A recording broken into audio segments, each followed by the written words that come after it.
Hey guys, Sergey, Dmitry, we're filming Billionaire's Mind vlog. And we met an Indian billionaire. The name of the guy is Abdul Salam. He is one of the richest guy in India. He has 50,000 employees. He has over 20 businesses. He is Indian Richard Branson. He has 5 brothers and that's a purely family business. All of his businesses are very ecological. They're with soul and something more than just business. There are people who are making good results, like millions and $1 million. There are people who are making hundreds of $1 million, but there are people with extraordinary results with billions of dollars.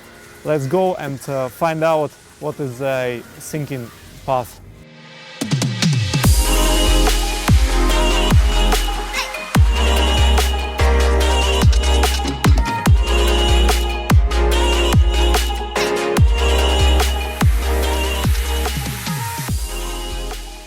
Guys, we want to introduce you Abdul Rafeek, Hi. the youngest brother of Rajah family, and we are on the entrance of the Rajah house. Rajah house. The name of the house is Rajah Manzil. Rajah Manzil.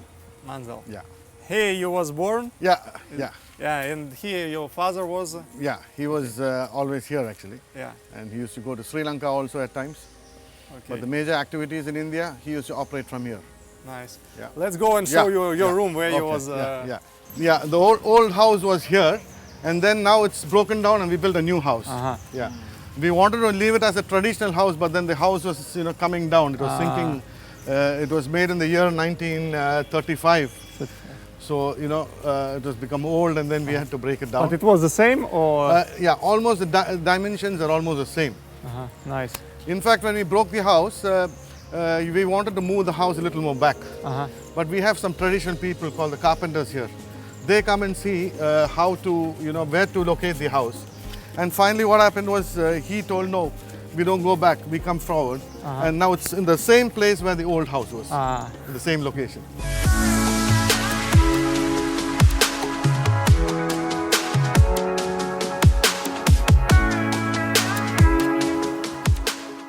Could you tell us about the history of your family, like where it started? We are actually 6 brothers and 5 sisters. So that's how I'm the youngest, and normally everybody moves out, of the house. The elder one has made a house, so like that everybody has got a house. And finally I was the last one, so I had to be here. And then, the house became very old, so we had to break it down and then make a new one. Even now we follow certain systems, like on Fridays, after we're going to the mosque, we have lunch here. Your father born? My father was born, I'm not very sure about the date actually, but 1910. 1910. 1910. Nice. And he, when did your dad started business? He started business in the year 1928. In Sri Lanka? Yeah, in Sri Lanka. And then he started, the flourishing came after 1935. What came? He started doing well in the year 1935. 35. Flourishing. Yeah. Nice. And why he decided to make a business? He was working on corporation before, or that if you want to have he was just a tailor in the beginning. He was just a tailor in the beginning, and then later on, he started... Tailor for the dress? Dress, yeah. Then later on he started dealing with beedi leaves. That's a raw material for beedi leaves. And then after that he started doing business with tobacco, and then finally started rolling beedies. So he used to keep a clock and then roll beedies and increase the speed. Who's going faster. So that way he started, and then he went to move on to Sri Lanka. From India? Yeah, from India. And then from Sri Lanka he started doing very well. And then he had many other businesses there in Sri Lanka called the Litho Press. He used to make toffees and different other, products. But then beedies were his passion, and he was doing it in a big way. Then when he came to Kerala, he started, in Kerala also. We started rolling beedies in Kerala and Tirunelveli. Just wanted to show you, the old house, picture of the old house. That's the picture of the old house. This room. So here you can see the old house which was broken down. It's got almost the same kind of design. For example, now this room is located here. This is also just one of our photographs of my father. Here, what I wanted to say is that, this is a photograph in Sri Lanka, and this is our manager, Mr. Sebastian. So, And this is I father. just wanted to say my father is standing here and he's on top of the bonnet. So manager is higher, more privileged place more than the privileged, father. Yeah. So this is a philosophy that Of the family, yeah. like so you have a flat hierarchy, Yes. and now it's Yeah. the same. Yeah.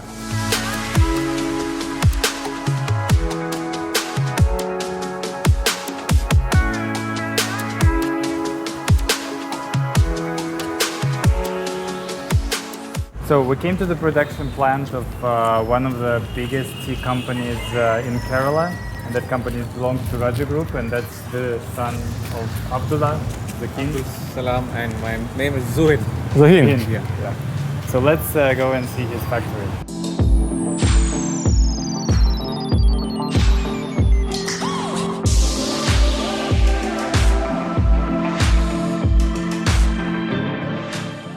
So you're number one according to this sales of this tea in the Kerala state, right? Not really number one, but then we have a good share in market.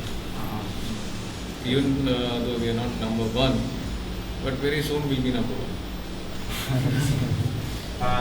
Which of them are very different? This and this. This is SFD, this one SRD. These two different grades. Which is higher? Which is let me try and then Yeah, say you which can is try, more you can try. expensive. You can try. And then Directly. replace this. Okay. Yeah. You make products for a lot of people, but for a low price, right? So that's your. Yeah. But then we try to keep the quality as good as possible. We never compromise on the quality. Price can be sometimes to a medium level, but no compromise on quality in any of our business. Not only tea, any of the Rajah Group business. But do you sell something to affluent public with money? I mean, like high cost. High cost, like we have some products in our ayurvedic wing which are very good, like well priced and well packed. A lot of money goes for packing actually, not for the product as such.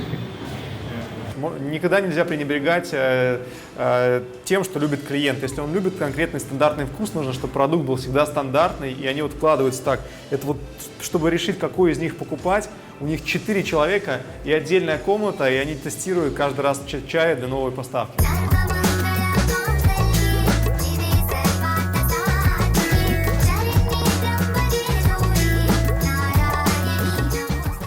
So here we are in Rajah Charitable Fund, and this family and all the Rajah Group is famous for their karmic approach to the business. So they build hospitals where people can get free medicine. They build special places where you can get fed for free. So they believe that if you do something for people, if you give, you will get in return anyway. A charitable hospital, and it was started in 1882 by only one employee, yeah? And this employee was you, 25 years ago. Yeah, Rajah Group were doing all the business, and they were all giving help to all the people by way of so many things, but they didn't have any medical help so far. So they thought of a medical institution. So they were, to start with, we were a little apprehensive because we do not know how far it will succeed. So they advertised, and I saw the advertisement, and I thought so I was a 10-year experienced MBBS. Then I took my MD. So I thought the first appointment, I thought I'll join with these people because they are nearer to God. So I joined this institution in 1982 with a small room. We only supervised what all things we should have and all. It was only a room with a waiting room, with a pharmacy nearby, and a lab, and an ambulance. So we started like that, December 1st, 1982. So we were conducting only the outpatient there, all people, even rich or poor, they can come, but mostly people were coming. Nearly 100 to 150 outpatient was coming to that OP 150 per month? per day. Ah, per day. Per day. Morning 8 o'clock we start, and it goes up to 2 o'clock, 3 o'clock. And you were the only doctor? I was the only doctor. There Wow, was a sister to help me. 150 So I examined the case and prescribed the medicines. And the most important thing I would like to say is, because it is a free charitable trust, we were not going to a low standard drugs. We were giving a very high, very good quality medicines.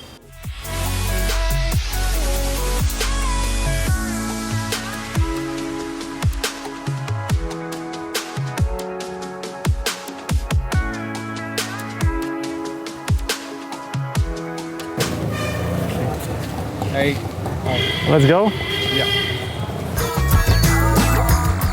So this is our dental care section, where we have all the dental specialties. And even poor people can come and...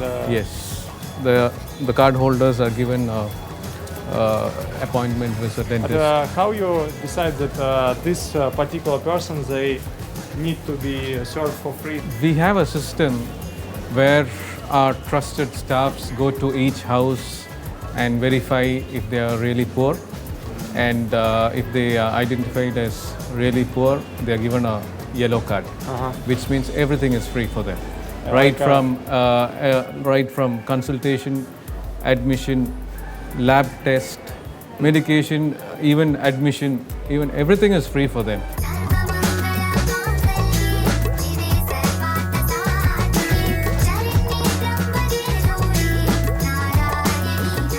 This is called yellow card. This is given to poor people.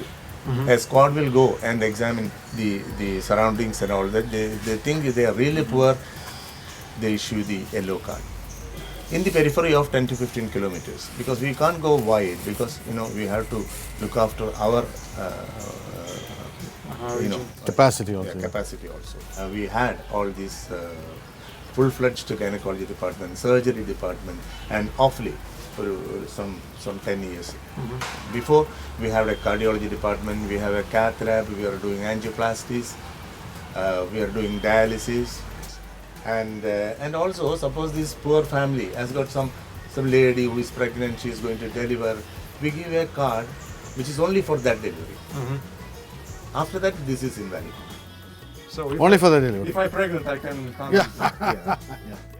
Then you can avail this facility, and after the delivery, this is not used. This is not used.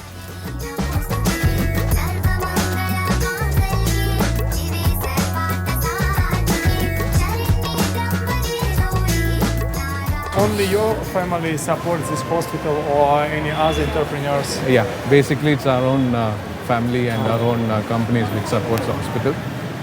But sometimes, once in a blue moon, somebody wants to really contribute something to us, then we say okay. But that sometimes, only very rarely. And here we have the medicine pharmacy, where we have some generic medicines also. Try to promote generic medicines as they are way cheaper than the other medicines, and a lot of people get benefit out of it.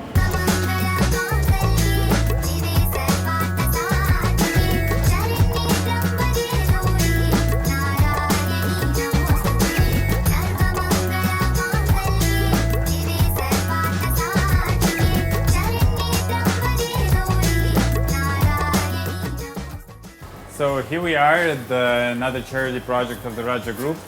That's a school for kids, and here we meet with the principal. Hi, hearty welcome.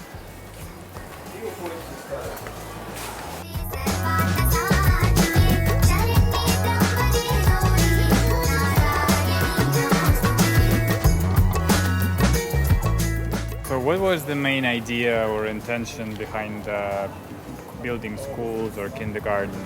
Yeah, the idea was, started by my brother, who's Mr. Abdul Rahman. He passed away about 8 months back.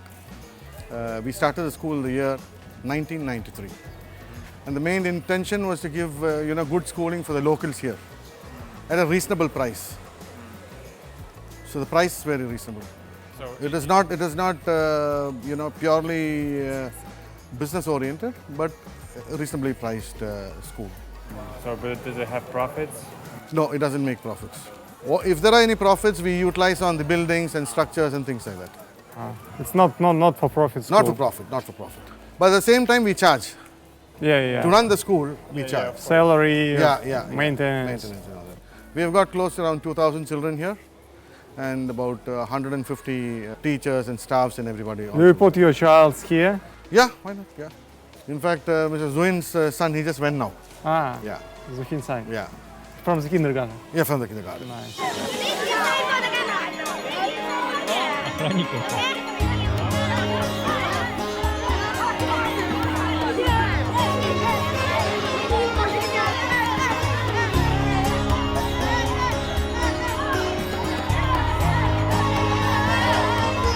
Here we are at the nursing house, another charity project of the Rajah Group. Let's see what's inside.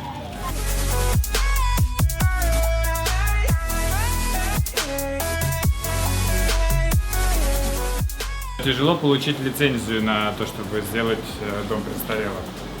Хотя вот такое вот благое дело, чтобы сделать благое дело, нужна лицензия, и это сложно.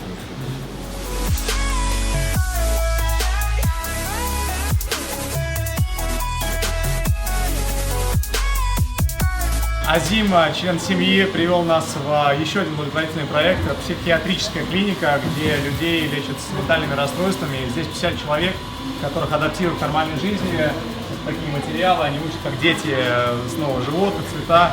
Мы сейчас прошли мимо их родителей, и сложно отличить, что они ментально не приспособлены. И потом они после того, как их полечили, они отправляют в нормальную жизнь, дают какую-то работу. Да, даже их пристраивают, это интересно, что говорят, что чтобы они вылечились, им нужно социально адаптироваться, показать им, что они востребованы, нужны обществу, приносят пользу. Это важно для их выздоровления, и вот ребята этим тоже занимаются. Люди с ментальными расстройствами обучаются здесь, восстанавливаются и делают такие штуки, которыми они потом учатся зарабатывать себе на жизнь. То есть они производят такие подделки, продают и тем самым получают денежки.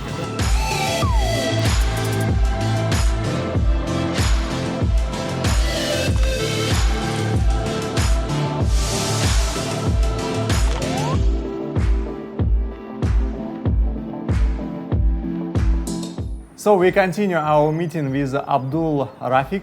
Yeah.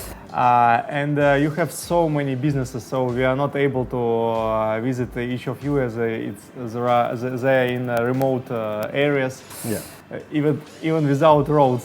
So could you tell us and describe and maybe show some video websites of your businesses? Like for example, you have activated carbon, you have Cocoa pit, that soil substitute. You produce body for buses. Yeah.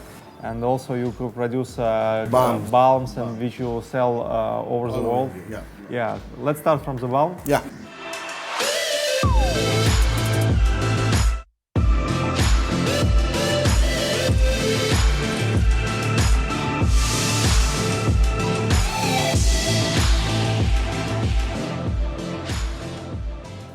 Okay, I'll just explain to you about the balm business actually. It started about 15 years back. We started the balm industry. Actually, India has got a huge market for balms, and we have all, local manufacturers, the Indian manufacturers in a big way. And that is how we thought we'll get into it. And now we produce a good quantity of balms. We have got Kaja balm, Kaja oil, and some creams and sprays for sprains in the leg and all that kind of things. We've got a fully modernized factory for the same, and that is how we're doing the balm. Now you can see all these different varieties of balms we have. From the Headache, cold, body ache, muscular pain, all that. Oh yeah. Yeah. And the oils are also very good. Now recently one of the major magazines of India made a report of all the balms in India. And they have taken the balms random from different shops and made a study on it. And they have found that Kaja balm is the best balm. Best balm. Yeah, we fall in the first category of the balms. Nice. saying that the quality is good and things like And that. it was difficult to enter other countries, so you sell in Thailand?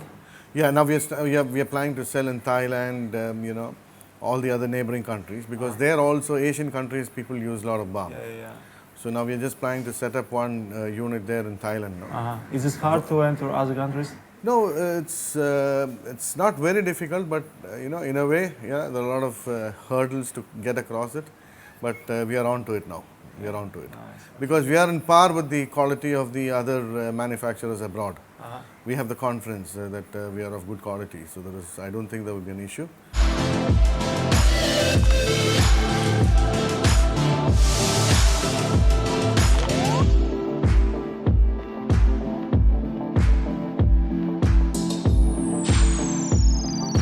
What about business about activated carbon? How do you start it? Yeah, the activated carbon. I'll just tell you how we started it.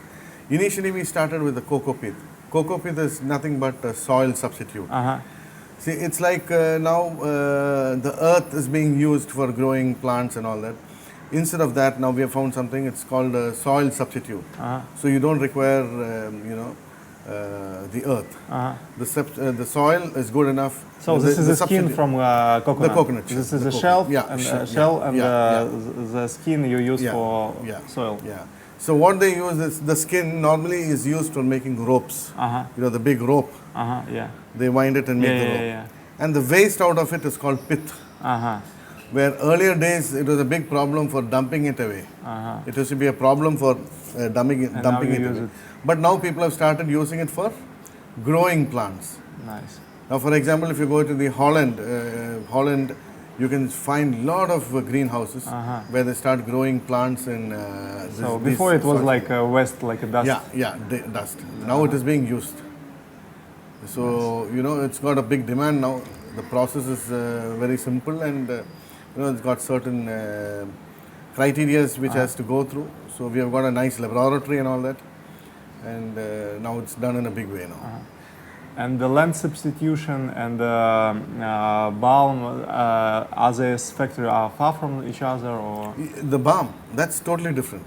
That's totally different. They are different locations. Different, totally. But now the cocoa pith and the activated carbon is very connected, well connected, because after you remove the husk from the coconut, you find the shell.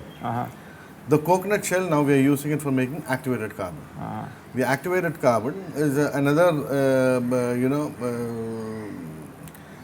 process totally. It has got a kiln, and where we do the firing to it and we activate it. It's activated in a kiln actually, and then we take it out, and it goes for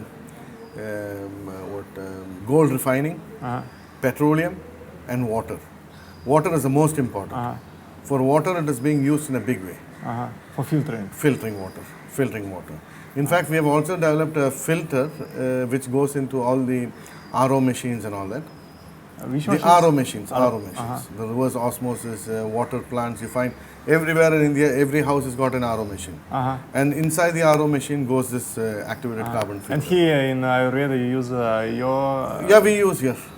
For the Kerala water, you require a very mild, filtration, because the water in Kerala is good actually compared to the other states of India. Kerala water is good, so we just need a minimal filtration. That is what we are doing. Could you show me how the balm plant and production? Yeah, I'll just show you how it is. It is actually 2 kilns you can see here, and into the kiln we put the charcoal. It's coconut shell charcoal. So now here you can see the 2 kilns. These are the 2 kilns. Wow. So we put in the activated the charcoal into it, and it is steam activated. This is production of activated carbon. Activated carbon. Wow. Yeah. It's so big. Yeah. So in this we put it. It's like tubes like this. Yeah. No, the tubes are parallel like this. It's like a car. Yeah. And this is a cooling tower for it. Once the activation is done, it comes out through this. But we are all NSF certified. You are burning this? Yeah, it goes up to 800 to 900 degree temperature. Interesting. Yeah.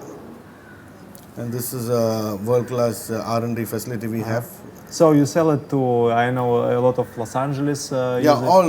all over the world. A little bit in Russia also. Ah, We've been selling a little bit in Russia also. We've got a full-fledged What facility. is the biggest market now? United States or? Yeah, United States is a big market. It's a big market. Interesting. In fact, even European countries, everybody requires this because water is a problem now. So if you need pure water, you need activated carbon. Okay, where is this production located? It is in between Madurai and Trichy. It's in between the two cities we are placed actually. And it's the belt for coconut. It's a coconut belt where you get enough and more coconut shells and cocoa pith. So these two plants are in the same location. The activated carbon and the cocoa pith, the soil substitute, is in the same location.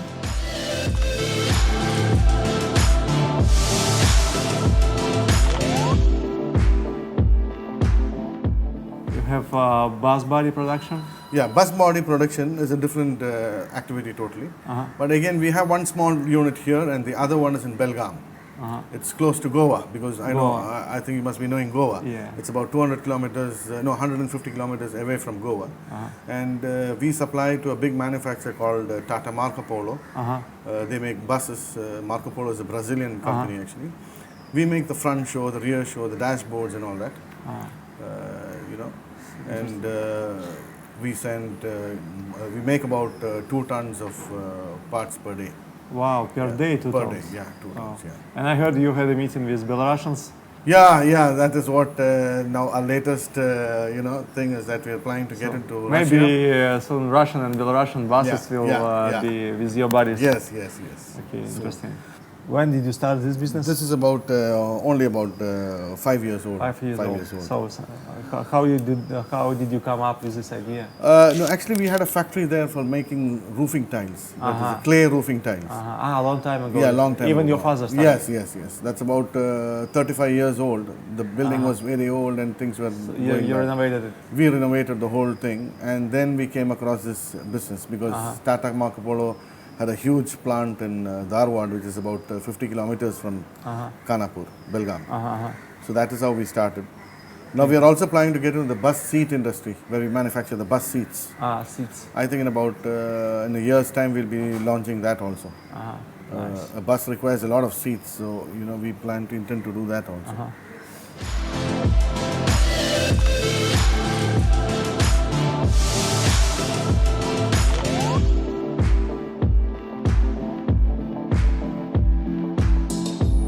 No, you have a big production of food. Yeah. Like snacks, even sweet Yeah, snack yeah, I eat yeah, here. I yeah, love yeah, them yeah, very much yeah, with yeah. kunjut. Yeah. So there, we have different varieties of sweets and fruit juices and all that. But I'll just explain to you about which is interesting. That's the semia. Semia is something similar to noodles. Black noodles. We have black noodles. We have something similar to a black noodle and white noodle also. There are 2 types of semias. And it's manufactured in a different way. It's all hand labor-oriented manufacturing process. It's not like a mechanized, As your philosophy is giving work also. That is also there. But it's got its own advantages also. See, this is the black semia. That's the black semia and the other one, white one. It's actually basically ragi. It's a kind of cereal, ragi. One is ragi semia actually. We've got long vermicelli also. It's like a stick, like a pasta. This is a map where and all we are, in Jammu Kashmir, Maharashtra, Andhra Pradesh. is this production? No, this is sales. Sales. Market. Marketing. And this is open. These are the places where we concentrate more actually. So Karela, this is distributions. Distributions and all that. Nice. So you have a big market. We have a big marketing network, which is our own. We don't give it to distributors. We have our own network of sales. So you create.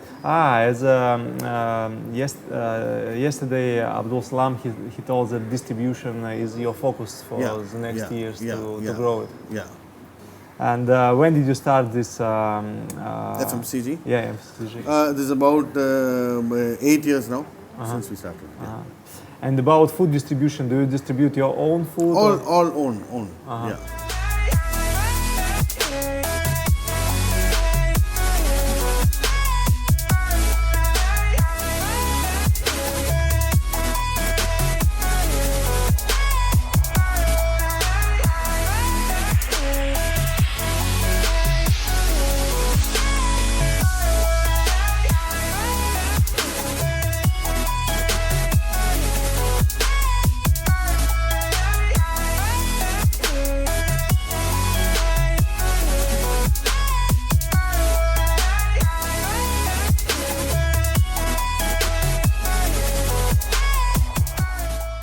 So, Yeah, Abdul no, Rafeek, yeah. thank you very much. Yeah, thank you. Yeah, I'm so Have a amazed, nice day. Yeah, impressed. Thank you. Thank you. Bye-bye.